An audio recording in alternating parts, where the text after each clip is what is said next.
The far-reaching desert is peaceful, but harsh, fit only for the rugged few. UNLV Associate Professor Frank Van Breukelen studies living ancestors that have outlasted this dry terrain. The Mojave actually means by the water. The Mojave Desert is actually in its infancy. Death Valley had 330 feet of water 10,000 years ago. So there was all these lakes and interconnected streams, and that dried out. Between Death Valley and Pahrump is Ash Meadows. Truly a fantastic place. Throughout the National Wildlife Refuge are crystal clear springs of fossil water that dates back to the Ice Age. And what's neat is that they're ephemeral. See that right there, that white area? That used to be a spring. So when one dries out, Another one pops up. Frank has spent the past 5 years researching a small species braving a difficult life.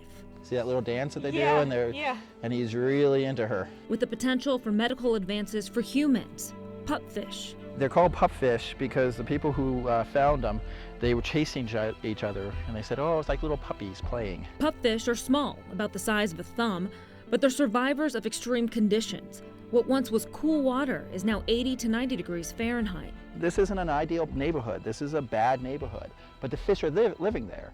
And just because you live in a bad neighborhood doesn't mean that you can't make a living, it's just a little bit tougher living. To survive in the desert, pupfish go without oxygen, essentially holding their breath for hours at a time.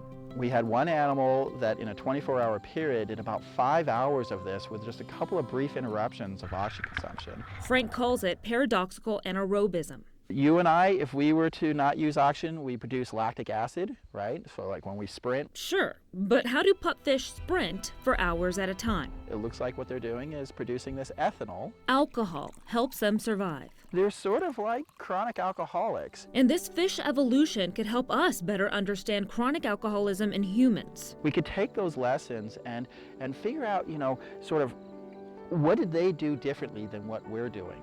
And maybe we can then take some pharmaceuticals and approach that problem that way. Cancer cells also use anaerobic metabolism, like pupfish, to survive. Maybe our fish can help us to understand why exactly the cancer cells are doing this, and that could then lead to some therapies targeted at that. But this takes a toll.